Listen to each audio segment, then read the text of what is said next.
పవన్ కళ్యాణ్ గారికి. ఉమ్, దీని రాజకీయాన్ని గుడికి దానికి నేను ముడిపెట్టాలనుకోవట్లేదు. ఎందుకంటే ఆయనకి అది సెంటిమెంట్, ఉమ్, వాళ్ళ ఫ్యామిలీకే సెంటిమెంట్. ఆంజనేయ స్వామికి సెంటిమెంట్ వాళ్ళ ఫ్యామిలీకే. అవును. ఆయన ప్రమాదం నుంచి బయటపడ్డాను, ఆ ఎలక్ట్రికల్ షాక్ నుంచి బయటపడ్డానంటే ఆ కొండగట్ట ఆంజనేయ స్వామి దయ అని చెప్పి దాని మీద కాన్సన్ట్రేట్ చేశాడు. ఇప్పుడు ఒకటి మనం పవన్ కళ్యాణ్ గారు అవటానికి రాజకీయాల్లో జూనియర్ అయినా ఏదన్నా ఒక పని పట్టుకుంటే ఆ పని అయ్యే వరకు దాని ప్రయత్నం చేస్తున్నాం. ఉమ్, ఆ క్రెడిట్ ఆయనకి ఇవ్వచ్చు మనం. ఎందుకంటే పంచాయతీ వాటికి సంబంధించి ఒకేసారి ఒకే రోజు 13,000 చేప పంచాయతీల మీటింగ్ జరగడం కానీ అట్లా కొన్ని కార్యక్రమాలు బాగా చేస్తుంది.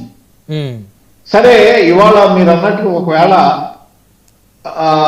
ఈయన ఎఫెక్ట్ ఎట్లా ఉంటుంది అంటే, ఇప్పుడు 2019లో పోటీ చేశారు తెలంగాణలో. 2019 తెలంగాణ చేయలేదు అనుకుంటా. 18లో అప్పుడు చేశారు బీజేపీతో కలిపి. 23 మొన్న 23 చేసింది. 8 స్థానాలు బీజేపీతో కలిపి పోటీ చేసింది. 23 కరెక్ట్, 23. ఉమ్, అయితే ఏం ప్రయోజనం రాలా, ఉమ్, చాలా తక్కువ ఓట్లు వచ్చాయి. ఆల్మోస్ట్ ఎంత 85 చాలా తక్కువ ఓట్లు వచ్చినట్టు. ఉమ్, అక్కడ ఏంటంటే ఈ ఏ పార్టీకైనా క్రెడిట్ వస్తుందంటే అక్కడ వీళ్ళు పర్మనెంట్ గా మన రాష్ట్రంలో కూడా ఉంటారు అని నమ్మితేనే ఓట్లు పడతాయి. అవును. ఇప్పుడు 2014 ఎన్నికల్లో మీరు అన్నట్టు ఇప్పుడు హైదరాబాద్ లో కానీ హైదరాబాద్ చుట్టుపక్కల రంగారెడ్డి జిల్లాలో కానీ దాదాపు 11 సీట్లు వచ్చినాయి ఎవరికి, టీడీపీ. ఆ రోజు ఎమ్మెల్యేలందరినీ పార్టీలో చేర్చుకుని కేసీఆర్ గారు బలపడ్డాడు. అవును.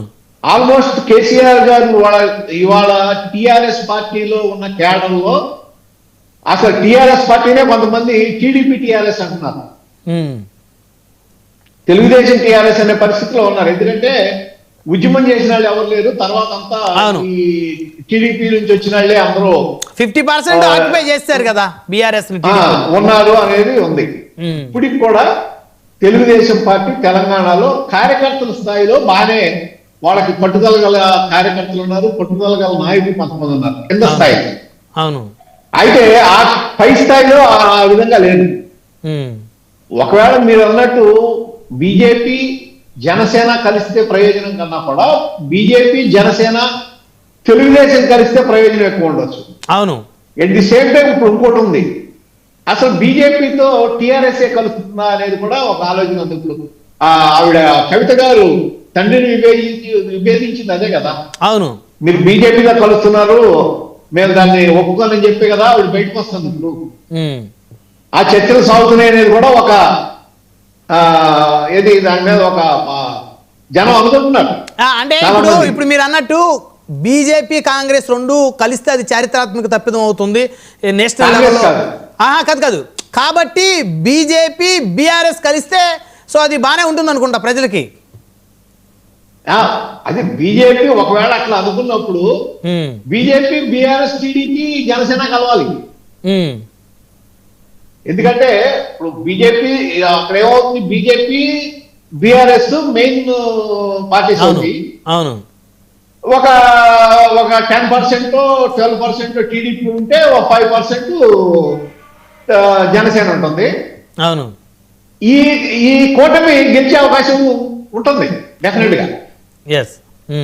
ఎందుకంటే ముఖ్యమంత్రి అభ్యర్థిగా కేసీఆర్ గారు అడుగుతారేమో, ఆల్రెడీ ఆయన 2 సార్లు చేస్తున్నారు కాబట్టి. అది కాదండి, బీజేపీ సంగతి మనకు తెలిసిందే కదా. వాళ్ళ చాణక్యం వాళ్ళది. ఇప్పుడు మనం మహారాష్ట్రలో చూస్తున్నాం, చాలా చోట్ల చూసాము. అంటే జస్ట్ ఇవన్నీ ఎక్స్పెక్టేషన్స్ ఏం జరుగుతుంది అనేది. కాకపోతే ఏంటంటే జనసేన కలిసినంత పెద్ద ప్రయోజనం ఉండదని చెప్తున్నాడు. జనసేన ఒక్కడే కలిసినంతలో బీజేపీ పెద్ద ప్రయోజనం ఉండకపోవచ్చు. కాదు మీరు అన్నట్టు కాదు టీడీపీ జనసేన బీజేపీ ఆంధ్రప్రదేశ్ లో ఏదైతే కూటమి ఉందో అదే కూటమి 3 పార్టీలు కనుక రేపు జిహెచ్ఎంసీ ఎన్నికల్లో పోటీ చేస్తే వాళ్ళు ఏ మేరకు ప్రభావం చూపుతారు.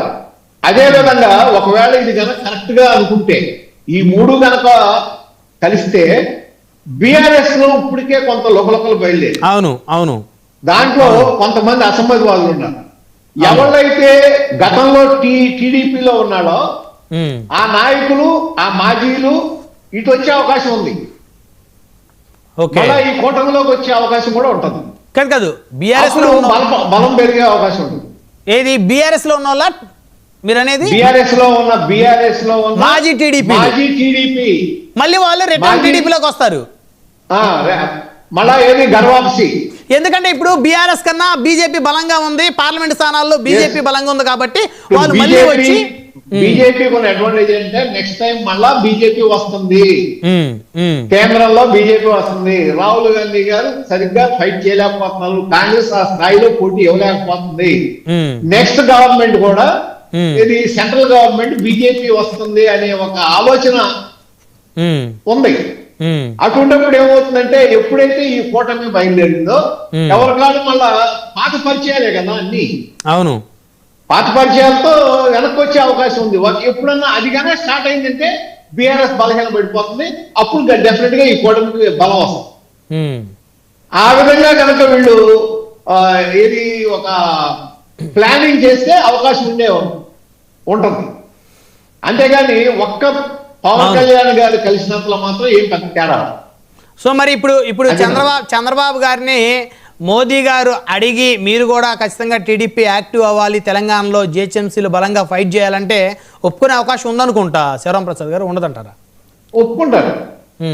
ఒకవేళ అలా విధంగా లాస్ట్ టైమే ఇప్పుడు మనం అనుకుంటాం కాదు, ప్రజలు జనం అనుకుంటాం ఏంటంటే ఒక టాక్ ఏంటంటే మీరు పోటీ చేయొద్దు అన్నారు కాబట్టి మానేశారు, లేకపోతే కింద ఎలక్షన్ పోటీ చేసేవాళ్ళం కదా.